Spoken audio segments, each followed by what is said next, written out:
Bienvenue dans l'émission Saveurs divines. Cette bonne nouvelle du royaume sera prêchée dans le monde entier pour servir de témoignage à toutes les nations. Alors viendra la fin.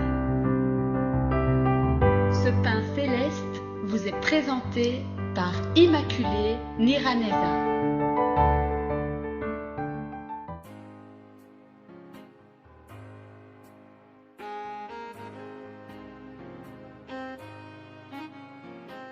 Bien-aimés qui suivez l'émission Saveurs divines, Shalom.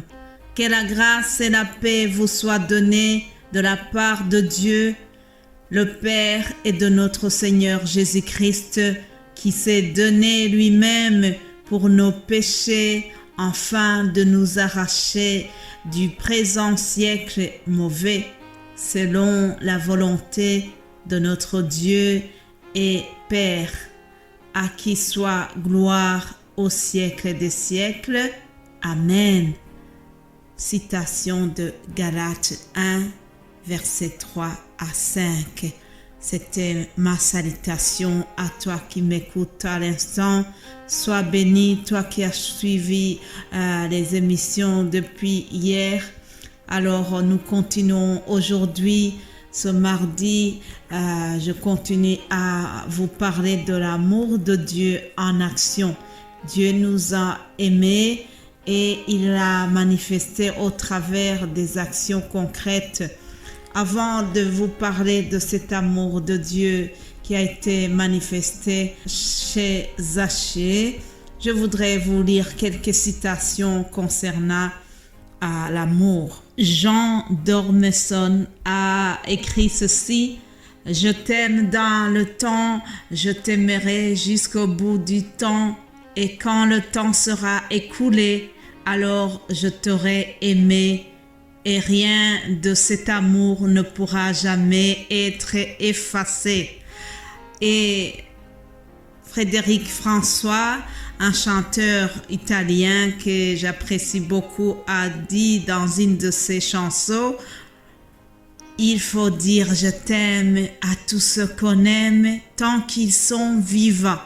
Il faut dire je t'aime à tous ceux qu'on aime tant qu'ils sont vivants. » Et Dieu aussi a dit une très belle parole sur l'amour.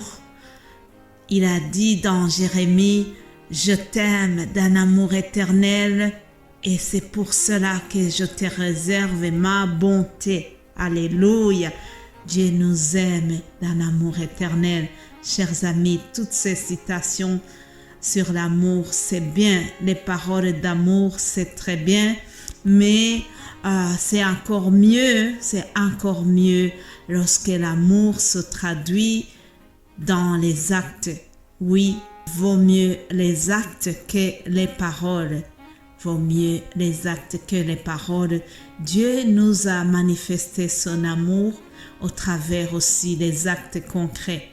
Alors, je vais vous lire l'histoire de Zachée que nous trouvons dans Luc 19. Lisons Luc 19 à partir du verset 5. Il est écrit: « Lorsque Jésus fut arrivé à cet endroit, il leva les yeux et lui dit: « Zachée, hâte-toi de descendre, car il faut que je demeure aujourd'hui dans ta maison. » Zachée se hâta de descendre et le reçut avec joie.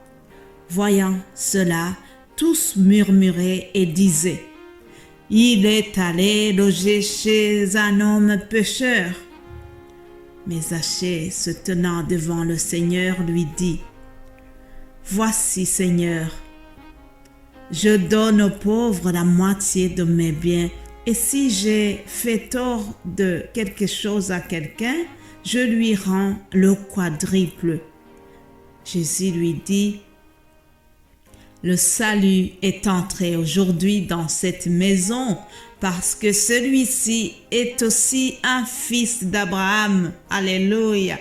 Car le Fils de l'homme est venu chercher et sauver ce qui était perdu. Amen.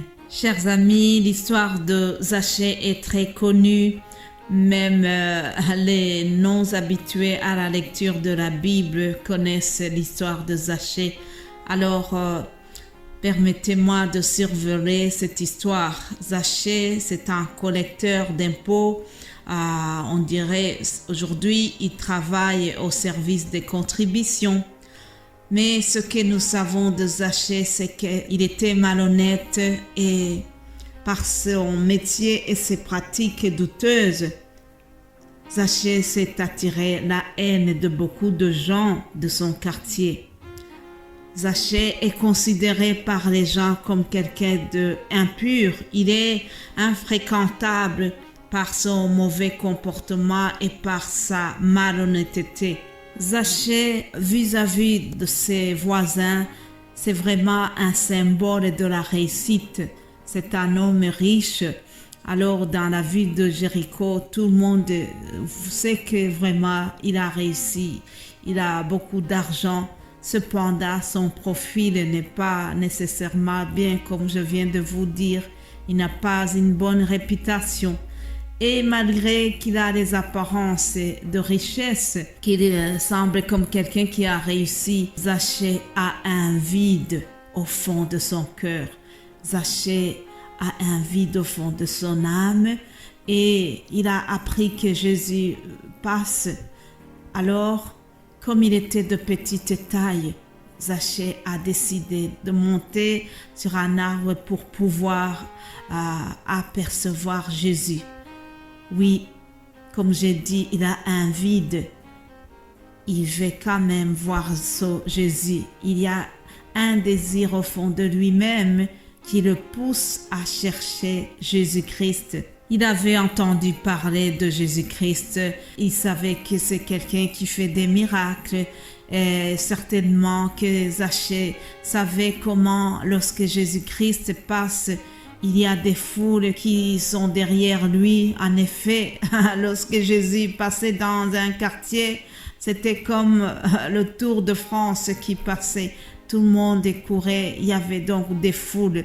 Alors Zachée, de petite taille, il a quand même fait des efforts pour voir Jésus. Mais comme c'est quelqu'un qui ne veut pas trop se mouiller, donc il va aller monter sur un arbre et curieusement, ce Zachée qui voulait voir Jésus, lorsque Jésus passe en dessous de son arbre, la Bible nous dit qu'il a levé les yeux vers Zachée. Alléluia.